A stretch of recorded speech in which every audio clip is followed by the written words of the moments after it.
Pihak pertama menerima uang, pihak kedua memberikan agunan jaminan berupa sawah pada pihak pertama. Pihak pertama mengolah sawah dari pihak kedua hingga pihak kedua dapat mengembalikan pinjamannya. Itu apa pertanyaannya? Apa hukumnya penggadaian yang dipraktikkan oleh masyarakat Minangkabau?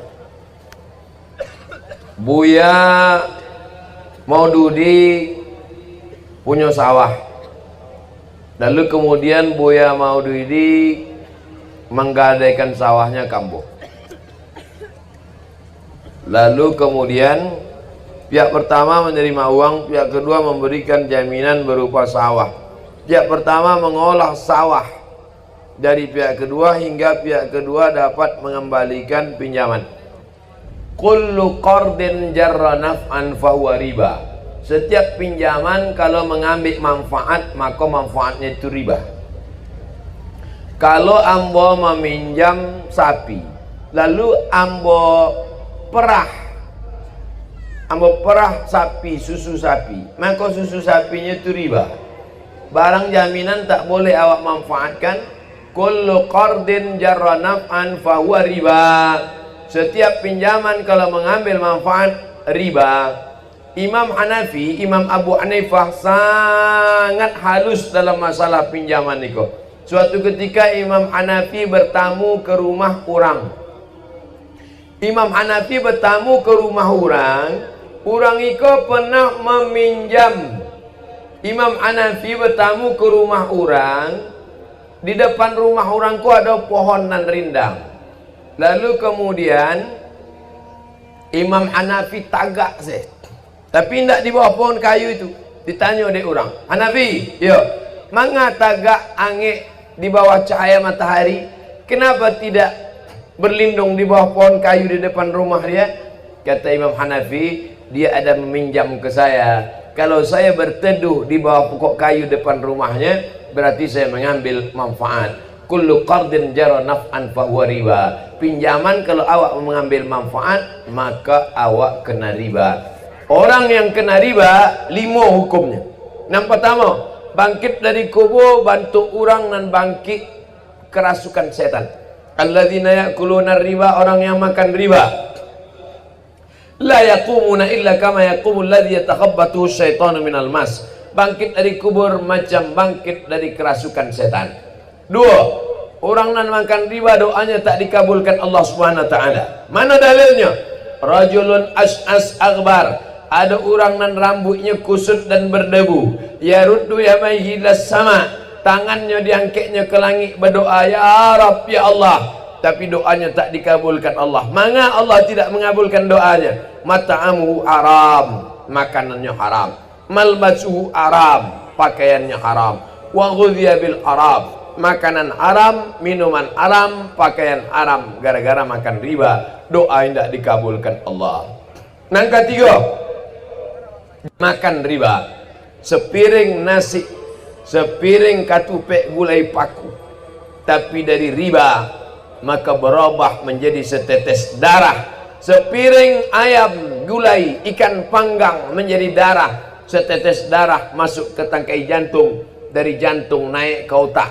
Otak anak awak yang dikasih di pondok pesantren makan riba, di sekolah agama makan riba, di sekolah makan riba, gara-gara pitinan awak agih dari riba, maka otaknya menjadi hitam. Bapak ibu hafal ayatnya, nasiyatin kadzibatin khati'ah. Kenapa otak menjadi hitam? Gara-gara makan riba. Nangka ampe ayyuma lahmin, setiap daging di badan, nabata min haramin, kalau tumbuh dari yang haram, fannaru aula bih, setiap makanan awak berubah menjadi darah, dari darah menjadi daging, dari daging menjadi tulang, maka darah, daging, tulang awak dari haram gara-gara makan riba. Nang kalimo, ibadah haji awak, umroh awak indak diterima Allah Subhanahu wa taala. Barangkek ke Makkah, labbaik Allahumma labbaik, labbaik la syarika lak labbaik. Apa jawab malaikat? La labbaik wala sa'daik. Kau tak dapat haji mabrur, zaduka haram. karena berangkat dengan uang haram. Itulah maka banyak haji hajah indah ada perubahan. Pai haji ke Makkah pulang sama saja. Dek apa? Gara-gara berangkat dengan uang riba. Heran saya tengok Pak Haji itu Pak Ustaz. Tak ada perubahan. Dulu sebelum berangkat haji bercelana pendek. Kini tidak berserawa sama sekali. Mudah-mudahan Allah selamatkan awak dari riba kau. Amin. Apa benar tasawuf itu bid'ah? Mohon penjelasannya. Tasawuf itu isinya 3. Yang pertama takhalli, mengosongkan hati dari nan kotor-kotor, menghilangkan hati dari sombong, menghilangkan hati dari riya, menghilangkan hati dari takbur, menghilangkan, namanya takhalli, mengosongkan hati. Setelah hati kosong dari nan jaik, nan buruk, nan da elok, barulah tahalli, diisi dengan zikir, diisi dengan ridha, diisi dengan tawakal, diisi dengan qanaah. Setelah hati berisi, barulah yang ketiga tajalli. Tajalli artinya Allah memberikan cahaya makrifah ke dalam hati seorang hamba. Dari mana datang tahalli, tahalli, tajalli ka?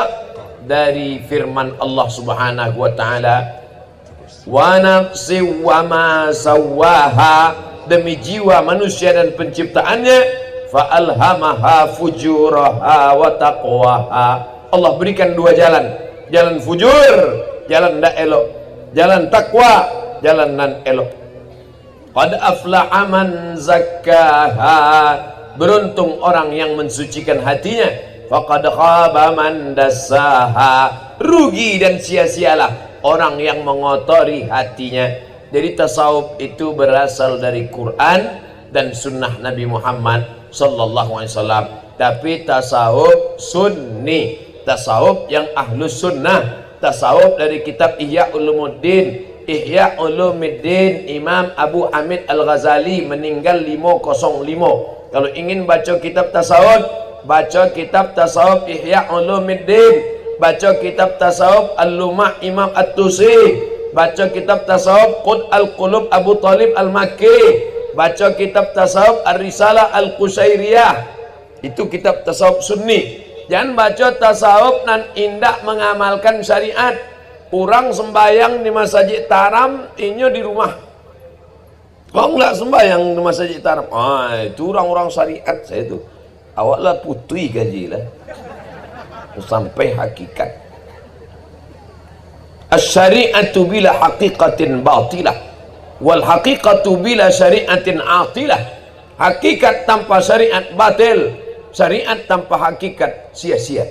Oleh sebab itu tidak bisa dipisahkan antara syariat dengan hakikat. Maka orang yang mengaku sudah ikut tasawuf tapi meninggalkan syariat Nabi Muhammad SAW, maka batil, tak diterima Allah Subhanahu wa ta'ala. Bagaimana kalau dia punya karamah?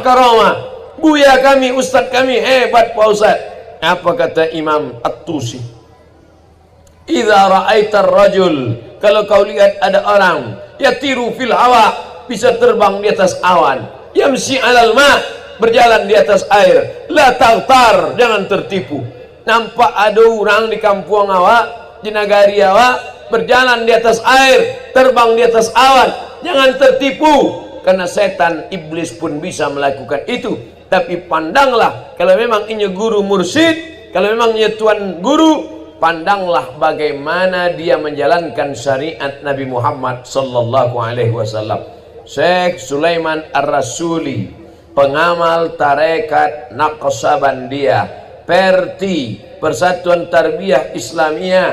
Di antara Perti ini ada unsur namanya tarekat. Tarekat dalam Perti adalah tarekat Naqsabandiyah. Pergi ke pesantren Candong, tanya keluarga Syekh Sulaiman Ar-Rasuli, apa pernah Syekh Sulaiman Ar-Rasuli meninggalkan syariat? Tidak. Itu ada lagi Tuan Guru Zakaria Lawaisati, mursyid tarekat Naqsabandiyah. Syekh Zakaria Lawaisati tidak pernah meninggalkan syariat Nabi Muhammad SAW. Syekh Burhanuddin Ulakan yang lebih tua daripada itu. Syekh Burhanuddin Ulakan mursyid tarekat Sattariyah, sanadnya sampai kepada Syekh Abdullah Sattari. Syekh Burhanuddin Ulakan mengambil tarekat Sattariyah dari Syekh Abdul Raub As-Singkili. Syekh Abdul Raub As-Singkili mengambil dari gurunya sampai kepada Syekh Abdullah Sattari dari India. Syekh Abdullah Sattari sanadnya sampai kepada Sayyidina Ali. Sayyidina Ali sampai ke Nabi Muhammad sallallahu alaihi wasallam. Nabi ke Jibril, Jibril ke Allah, tetap tidak meninggalkan syariat. Maka siapa yang meninggalkan syariat, mengaku sampai kepada hakikat, maka bukan umat Muhammad sallallahu alaihi wasallam. Nah, ini perlu diketahui. Maka ambo pribadi ikut mengamalkan tasawuf, tapi tasawuf sunni, bukan tasawuf falsafi, bukan tasawuf nazari, bukan tasawuf yang meninggalkan syariat.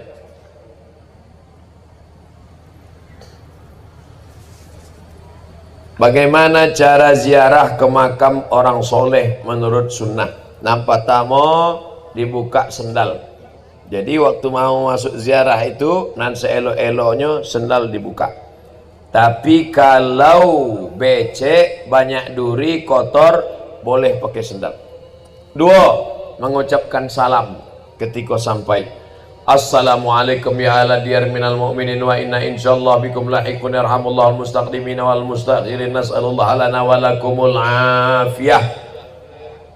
Panjang mana bu ya? Adonan pendek? Aduh. Assalamualaikum ya alal kubur. Itu untuk bagi pemula. Bapak ibu yang punya duit, buatkan balihu sekadang niko. Assalamualaikum ya ala diyar minal mu'minin wa inna insyaallah bikum lahiqun yarhamullahu mustaqdimin wal mustakhirin nas'alullah lana wa lakumul afiyah. Indak para dua do gambar ambo di situ. Dibuat balihu gadang di tapi makam di kampung awak supaya setiap orang nan lalu nampak. Kalau musim-musim pilkada rancak jo coblos nomor lebih bermanfaat, nampak orang jadi amal jariah. Assalamualaikum ya ala diyar minal mu'minin wa inna insyaallah bikum lahiqun yarhamullahu mustaqdimin wal mustakhirin nas'alullah lanakumul afiyah. 3. Membacakan kul huwallah sabaleh kali, kul a'bil falak sekali, kul a'rabbin nas sekali, al-fatihah sekali, ayat kursi sekali. Dalam kitab At-Tazkirah ditulis Imam Al-Qurtubi, kul huwallah sabaleh kali, kul a'bil falak sekali, kul a'rabbin nas sekali, al-fatihah sekali, ayat kursi sekali. Habis itu awak berdoa, ya Allah sampaikanlah pahala bacaan dan ambo baca kul huwallah. Indak bisa kul huwallah, indak bisa kul huwallah sebalik 3 kali. Karena satu kul huwallah sama dengan sepertiga Al-Quran. 3 kali berarti sekhatam Quran. Indak juga bisa Al-Fatihah. Al-Fatihah indak juga bisa Innalillah. Ya Allah sampaikanlah pahala bacaan ambo Al-Fatihah kepada almarhum fulan bin fulan. Allahumma fir lahu warhamhu wa'afihi wa'fu anhu wa akrim nuzulahu waj'al jannata mathwahu. Allahumma ij'al qabrahu rawdatan min riyadil jinan wa la taj'al qabrahu hufratan min hafarid niran. Bagi yang hafal, bagi yang tak hafal pakai bahasa Indonesia, lapangan kuburnya, berikan dia, jauhkan dari azab kubur, selamatkan dia dari fitnah, selamatkan dia. Nah, baik. Ini tentang adab-adab ziarah ke kubur. Ziarah kubur itu seelok-eloknya makin sering makin bagus. Bapak-bapak yang istrinya suka shopping, asik memikirkan dunia saja, bagus bawa istri itu ziarah sehari 3 kali. Pagi sekali, siang sekali, malam sekali. Supaya hilang cinta-cinta dunianya. Tujuan ziarah kubur itu 3. Nampak tamat tudmi'ul ain, meneteskan air mata. De apa air mata menetes ketika ziarah kubur?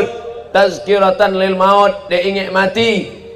Mengapa orang kalau sudah mengingat mati itu menetes air matanya? Turiqul qulub, melembutkan hati. Lembut hati, menetes air mata, ingat mati. Cobalah bapak ibu ziarah sama bapak, cobalah ibu ziarah sama bapak, sampai di kubur ibu tu menangis. Dek apa menangis kok? warisan udah ketek banget. Saudara yang dimuliakan Allah SWT, jangan takut cerita mati. Ini banyak ibu-ibu kalau bapak cerita mati takut, ibu pula kalau cerita mati bapak takut. Yang penting kita pikirkan apa nan awak bawa sesudah mati. Mudah-mudahan kita mati dalam keadaan husnul khatimah. Boleh ndak pindah mazhab? Ambo sedangkan mazhab nanado saya ndak taluk dia pun. Dia nak pindah-pindah mazhab. Sedang berpindah ke lain hati je susah. Apa boleh pindah mazhab?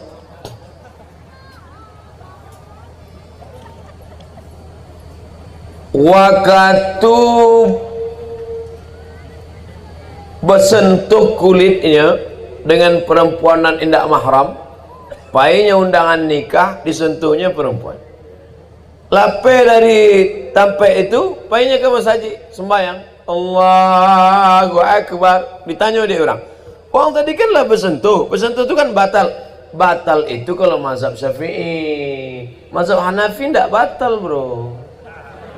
Ambo kan mahasiswa perbandingan mazhab.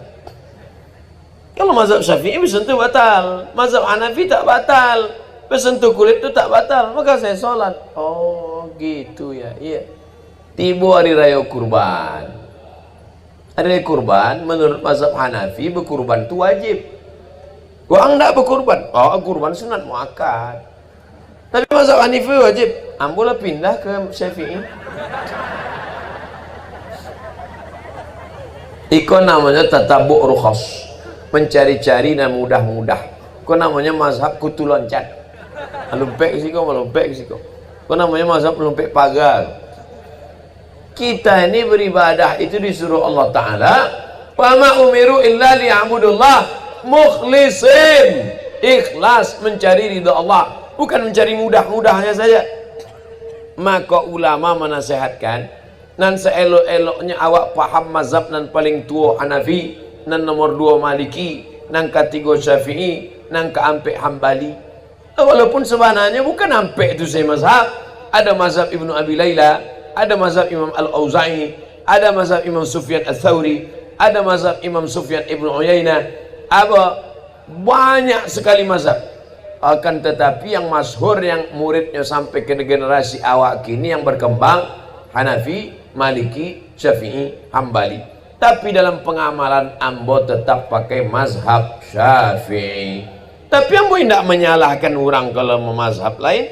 Tadi ambo sholat di masjid ICBS, imam, ambo diminta jadi imam. Ustaz Somad maju, patuh, maju. Anak muda, masya Allah. Alhamdulillahirabbil alamin, dia baca. Kalau ambo jadi imam, bismillahnya kare. Bismillahirrahmanirrahim. Alhamdulillahirabbil alamin. Mazhab Syafi'i. Tadi yang bodanga bismillahnya sir. Alhamdulillahirabbil alamin. Hambali. Sama-sama ahlu sunnah. Di Maroko tidak ada bismillah sama sekali. Allahu Akbar. Alhamdulillahirabbil alamin. Maliki. Bismillah jahar Syafi'i. Bismillah sir Hambali dengan Hanafi. Tidak pakai bismillah sama sekali Maliki. Ada nak baca Fatihah sama sekali? Jahil. Fatihah rukun salat, tapi basmalah ikhtilaf. Ini mesti dipahami. Jangan ada ikhtilaf nan seketek kau lalu rusak awak nan gadang. Dulu sampai berkelahi orang Perti je Muhammadiyah. Kecik Perti sembahyang subuh pakai kunut. Kecik Muhammadiyah tidak pakai kunut. Dulu. Akhirnya alhamdulillah lah damai, tidak ada kelahi. Dek sama-sama tidak sembahyang subuh. Wah. Bapak Ibu yang dimuliakan Allah Subhanahu wa taala, maka awak pahami bahwa mazhab itu adalah ijtihad ulama, tapi dasar utamanya adalah Quran dan sunnah Rasulullah sallallahu alaihi wasallam. Misalnya kita masbuk sholat maghrib, parah kok masbuk maghrib pun masbuknya. Biasa orang masbuk subuh. Kalau maghrib kok insya Allah capek. Itu nampaknya anak muda yang main volley kok.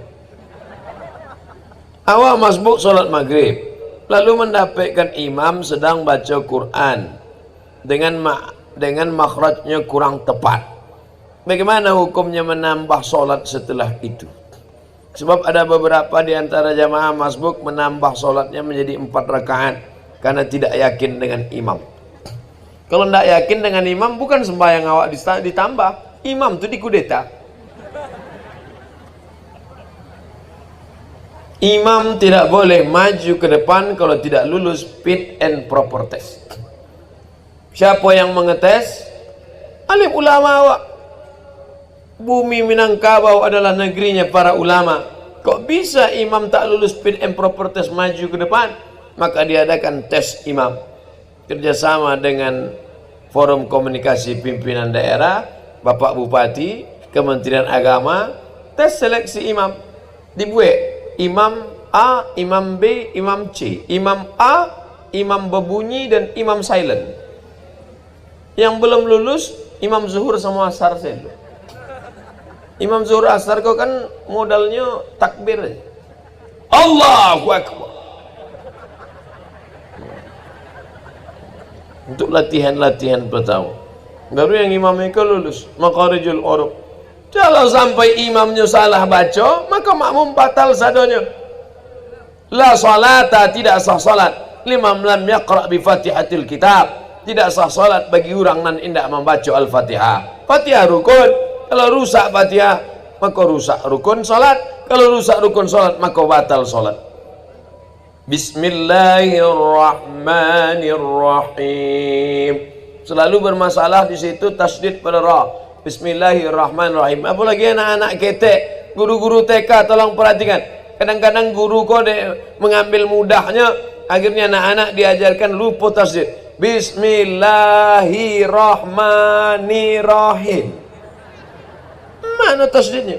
Bismillahirrahmanirrahim.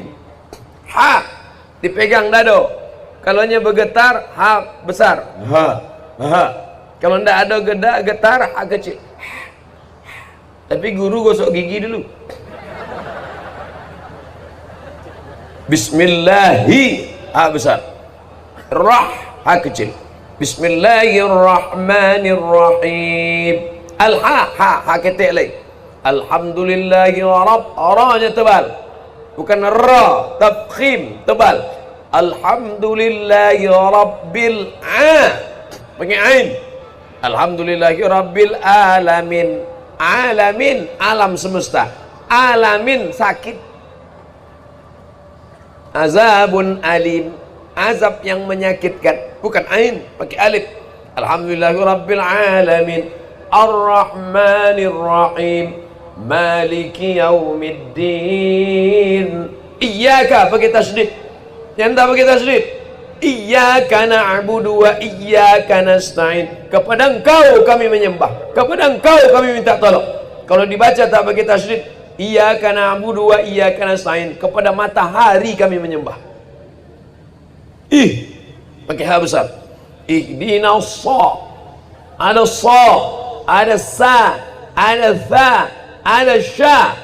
Ada sa, ada sa, ada tha, ada sya. Tak sama. Ihdinas siratal mustaqim. Qa.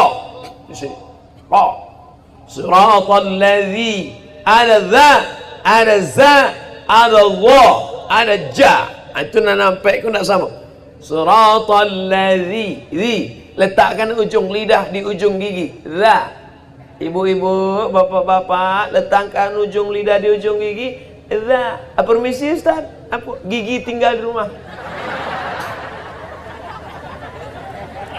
Siratal ladzina an'amta alif an'amta alaihim ghairil maghdubi alaihim waladdallin. Amin.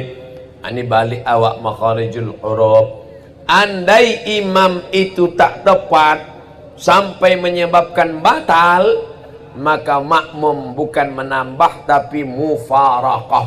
Mufaraqah artinya memisahkan diri dari imam. Pernahkah sahabat memisahkan diri dari imam? Ya, karena imamnya tak betul, maka sahabat mufaraqah, memisahkan diri dari imam. Mudah-mudahan imam-imam awak, imam-imam yang lulus fit and proper test. Amin. Bagaimana kalau di masjid dekat rumah kita terdapat kuburan? Apakah harus diruntuhkan? Bagaimana kalau di masjid dekat rumah kita ada kuburan? Apakah harus diruntuhkan masjidnya? Atau gimana, Ustaz?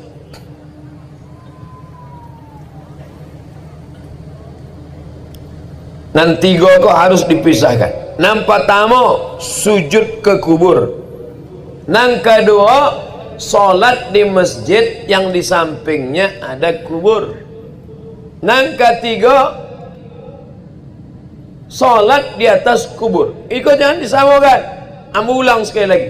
Nang pertama sujud ke kubur. Ikut kubur, sujudnya ke kubur.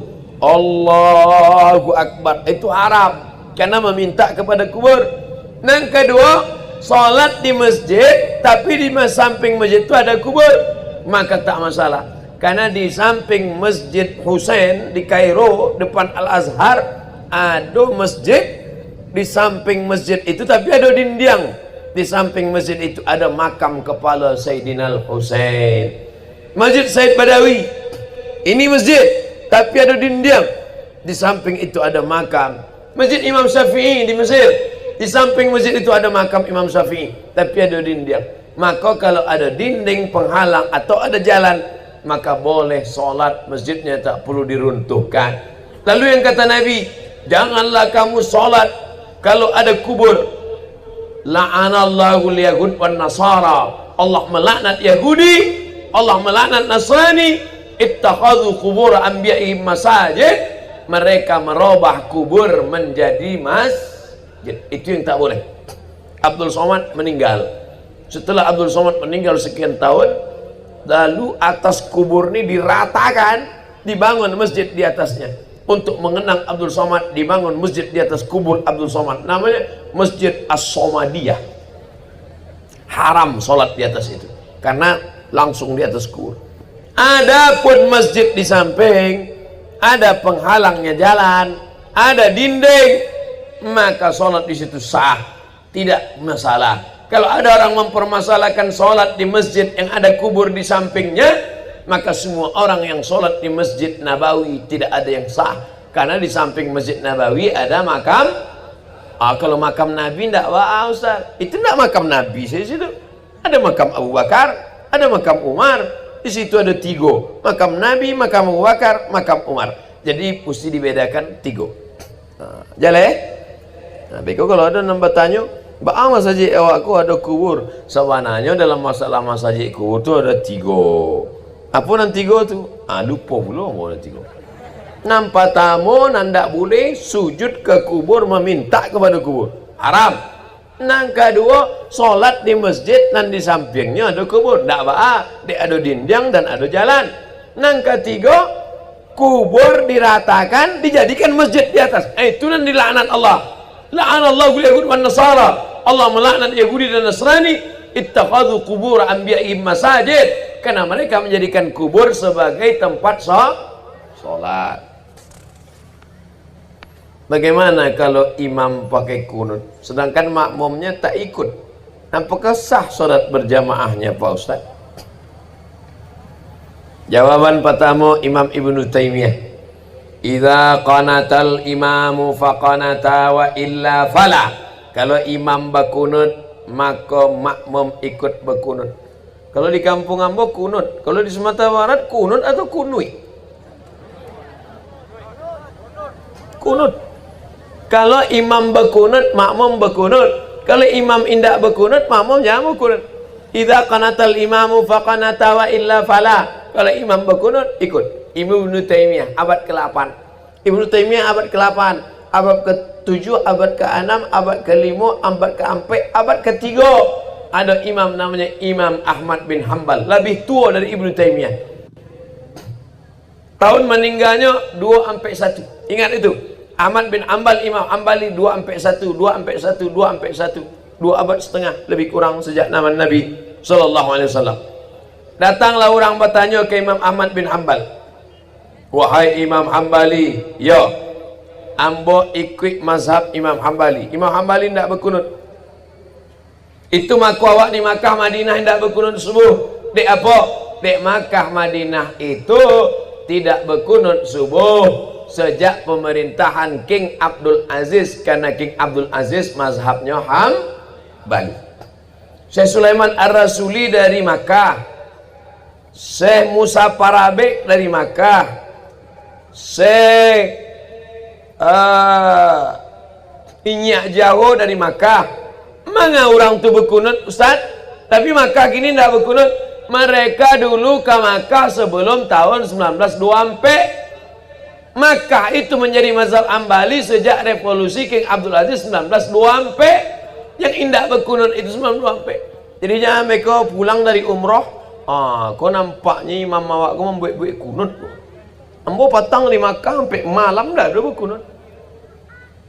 Makkah tidak berkunut sejak 1924. Sebelum itu pakai mazhab Syafi'i.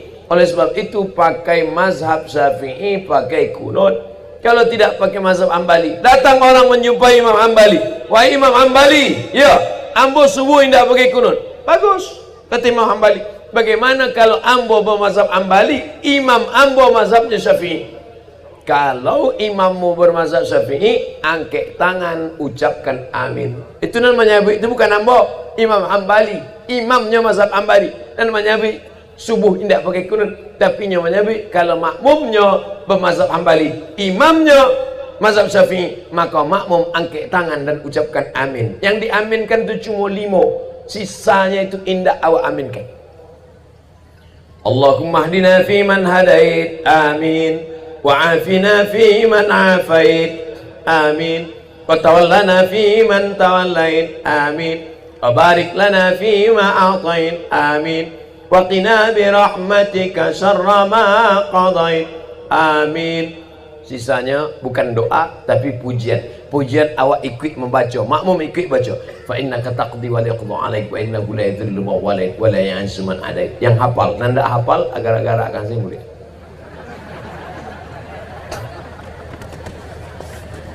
Paling lama jadi makmum. Makanya ambo di Madinah ceramah kalau subuh tidak mau disuruh jadi imam. Mana tahu imam di masjid itu biasanya tidak berkunut, awak berkunut menjadi ikhtilaf. Paling selamat jadi makmum, tinggal mengikuti imam. Imam berkunut ikut awak. Kau banyak lagi ni makmum melawan imam. Allahumma hdina fi man hadait, indah mau.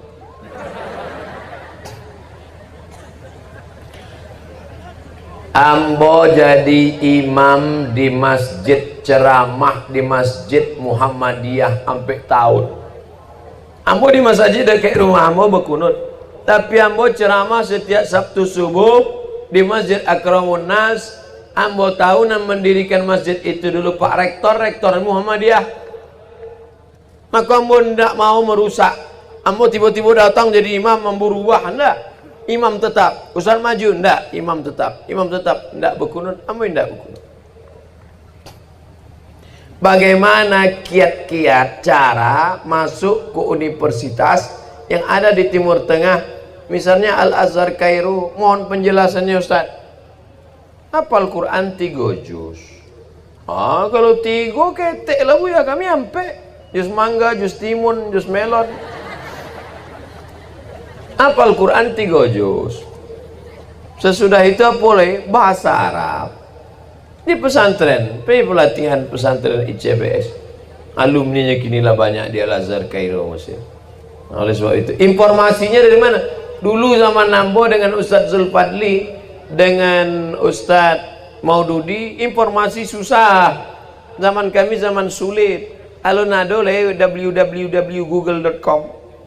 Kini tinggal mudah saja. Informasi tes ke Mesir, enter, langsung ikut pendaftaran online, datang ke kampus, ujian, jatah makin banyak. Dulu zaman kami 100 orangnya setahun, kini 1.500. Oleh sebab itu maka peluang makin banyak, persaingan makin ketat, informasi makin tersebar. anak-anakku yang punya semangat luar biasa, hafal dari sekarang 3 juz, dalami bahasa Arab, mudah-mudahan Allah beri kemudahan dapat beasiswa ke Al-Azhar Mesir insyaallah. Gantungkan cita-citamu setinggi bintang di langit, tapi setelah itu tetap pulang ke kampung halaman, pulang ke Taram, pulang ke 50 kota, pulang ke Sumatera Barat, pulang ke Indonesia. Walau falaula nafara min kulli firqatin minhum, jangan semuanya pergi berperang, tak boleh semuanya pergi perang, mesti ada yang menuntut ilmu, kata Rasulullah, kata Allah dalam Quran, falaula nafara min kulli firqatin minhum ta'ifatun, mesti ada sekelompok dia tafaqahu fid din, mendalami ilmu agama, supaya apa? Liunziru qaumahum, nanti pulang ke kampung halaman memberikan peringatan, la'allahum yahzarun, mudah-mudahan masyarakat takut kepada Allah. Alhamdulillah, bumi Minangkabau tak pernah kosong dari ulama-ulama Timur Tengah. Selesai zaman Syekh Ahmad Khatib Al-Minkabawi, dilanjutkan lagi oleh Syekh Sulaiman Ar-Rasuli. Selesai masa mereka, datang lagi alumni-alumni belakangan, sampailah hari ini bertebaran alumni Al-Azhar, alumni Madinah, alumni Ummul Qura, alumni Maroko, alumni rektor UIN Sumatera Barat kini, kakak kelas Ambo di Al-Azhar Mesir, juga di Maroko. Dr. Eka Putrawirman dari Mesir melanjutkan ke Maroko, alumni Sudan. Oleh sebab itu, kalau condongnya ke sana, tapi ibu tidak bisa paksa anak-anak ibu. Lihat bakatnya kemana, kemana bakatnya ini. Wah, anak saya ini Ustadz nampaknya memang mau sekolah agama, kirim. Karena banyak juga orang tuanya yang mau, anaknya tak mau. Ustadz, tolong kasih saya informasi ke Mesir Ustadz, yang mau sekolah ini bapak apa anaknya? Saya Pak Ustadz. Apa Pak? Saya Pak, anak Ustadz. Anaknya memang punya kemauan, kirim. Jangan anaknya tak ada hobi mau sekolah agama. Anak saya ini Pak Ustadz hobinya seni, masukkan dia Institut Kesenian Jakarta. Dia akan buat musik, tapi musiknya musik yang sholawat, musik yang mengingatkan. Ini baru. Jadi tidak mesti dipaksa dia harus sekolah agama. Menolong agama Allah bisa dengan kekuasaan, bisa dengan seni, bisa dengan harta. Anak saya ini Pak Ustadz tidak bisa jadi ustadz, tidak hobi pada agama ini, tapi dia punya hobi yang lain, dia bisnisnya, dengan bisnisnya dia akan menolong agama Allah Subhanahu wa taala. Anak saya mau jadi tentara, masukkan tentara, nanti dia jadi akan komandan kodim, jadi dandim yang menolong agama Allah. Betul? Anak saya mau jadi polisi, masukkan dia polisi, dia akan jadi Kapolres yang menolong agama Allah Subhanahu wa taala. Dengan kekuasaan menolong agama Allah, dengan jabatan menolong agama Allah, dengan harta menolong agama Allah, dengan ilmu pengetahuan menolong agama Allah. Pilih yang mana. Sudahlah punya jabatan, kaya raya, punya ilmu pula, maka tiga-tiga pintu dapat. Kaya dengan hartanya, penguasa dengan kekuasaannya, pejabat dengan jabatannya, berilmu dengan ilmunya. Empat pintu dapat. Alhamdulillah, satu pun tak dapat, na'udzubillah. Mudah-mudahan anak generasi kita dari empat pintu itu dapatnya menolong agama Allah. Amin ya rabbal alamin. Dimulai jam 8, sekarang jam 9.30, 90 menit kita bersama. Mudah-mudahan 90 menit ini menjadi bekal menghadap Allah Subhanahu wa taala.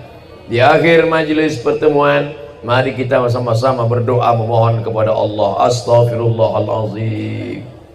Astaghfirullahaladzim.